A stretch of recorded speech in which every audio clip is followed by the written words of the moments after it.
Fala pessoal, eu sou André Vilela do escritório Piamo Advogados e você está no quadro Frações de Direito.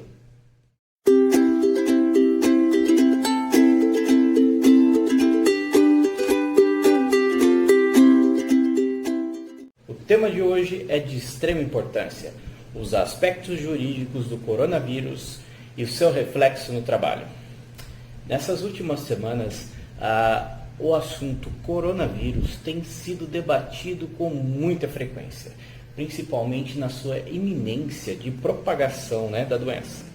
Então, as autoridades brasileiras, elas tomaram algumas iniciativas e estão sendo aplicadas no momento e serão posteriormente também aplicadas caso essa doença venha a se propagar. No mês passado, no dia 7 de fevereiro de 2020, foi publicada a Lei 13.979 de 2020, já na iminência da propagação do coronavírus.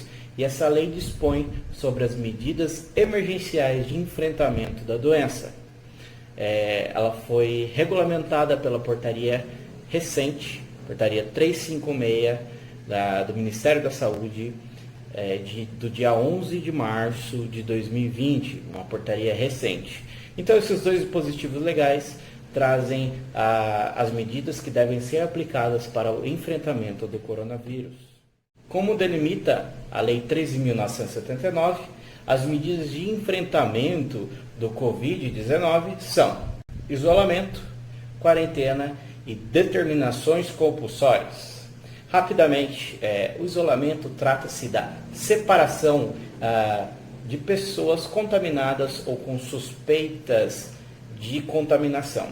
Isso também é o isolamento de meios de transportes, objetos, tudo que possa vir conter o vírus. O isolamento de pessoas será feito sob prescrição médica e durará durante 14 dias.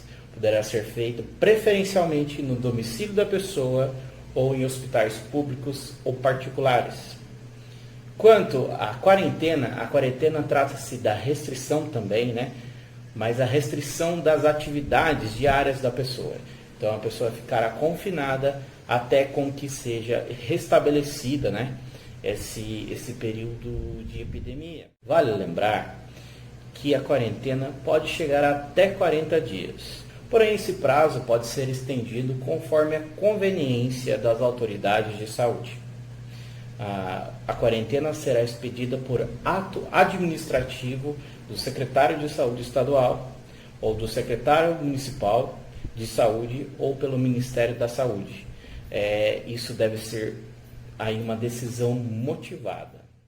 Em relação às determinações compulsórias, todo cidadão que se negar a prestar exames para verificação da patologia do coronavírus será pelo poder público compulsoriamente obrigado a fazer esses exames. Não somente exames como vacinações ou tratamentos específicos. O cidadão, neste momento, é necessário com que ele colabore com o poder público para que evite a propagação do vírus. Interrupção do contrato de trabalho. Quando o empregado encontra-se doente, quando apresenta-se uma enfermidade, até o 14º dia, a empresa empregadora tem a incumbência de arcar com o seu salário. A partir do 15º dia, é de incumbência da análise da patologia, e do pagamento, se possível, do benefício ao empregado pelo Instituto Nacional do Seguro Social, o INSS. Porém, no caso de pandemia, como é no caso do coronavírus, essa situação não é enquadrada nessa relação entre empresa e INSS. Mas a pergunta que fica: como ficam as faltas do trabalhador no caso de isolamento ou quarentena? A Lei de Enfrentamento ao Vírus, a Lei 13.979 de 2020, traz a solução lá no seu artigo 3º, parágrafo 3º, delimitando que será considerada falta justificada as ausências do serviço público ou serviços particulares, serviços privados, que é o caso do seletista, decorrentes de isolamento ou quarentena relacionadas ao vírus Covid-19. Ou seja, o trabalhador que ficar afastado em decorrência da doença, em decorrência do coronavírus, terá suas faltas justificadas. Isso é uma interrupção do contrato de trabalho, tá? É uma interrupção excepcional do contrato de trabalho e ficará a cargo, ficará a ônus do empregador a pagar esse salário do seu funcionário que está afastado decorrente do coronavírus. Lembrando que essa interrupção do contrato de trabalho, ela não tem um prazo determinado. Ela só deixará de valer quando essa lei deixar de vigorar, ou quando as condições sanitárias do coletivo se restabelecerem.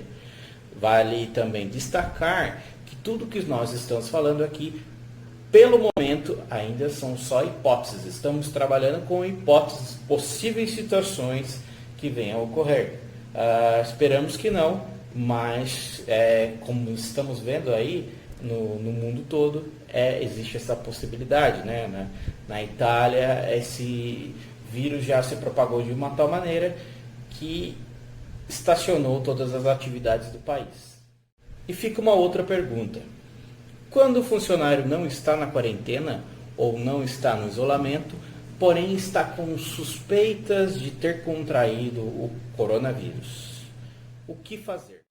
Nessa hipótese, a empresa deve encaminhar o seu colaborador ao SES-MT, Serviço Especializado de Engenharia e Segurança do Trabalho.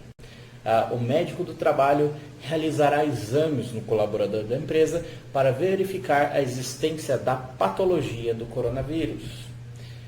Contudo, se a empresa não portar esse órgão dentro da sua estrutura, ela encaminhará o colaborador ao hospital público mais próximo ou ao seu hospital conveniado.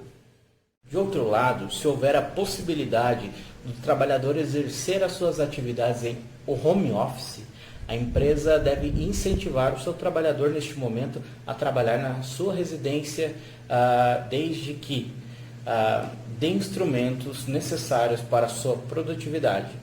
Isso evitará também as aglomerações no ambiente de trabalho, evitando a propagação do vírus.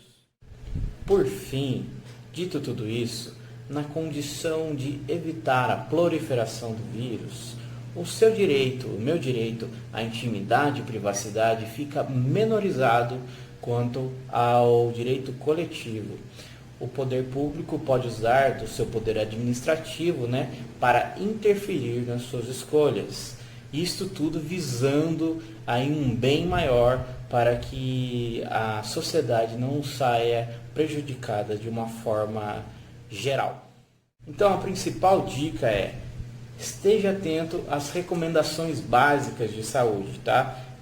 Procurando sempre lavar as mãos, higienizá-las com álcool e evitando aglomerações, estar em ajuntado de pessoas, principalmente ao grupo de risco, que são aquelas pessoas com mais de 60 anos. Juntos, nós poderemos combater esse vírus, mas isso tudo depende da minha colaboração e da sua colaboração. Então, esse é o recado do Escritório Piama Advogados e agradeço muito pela sua atenção. Muito obrigado e até a próxima.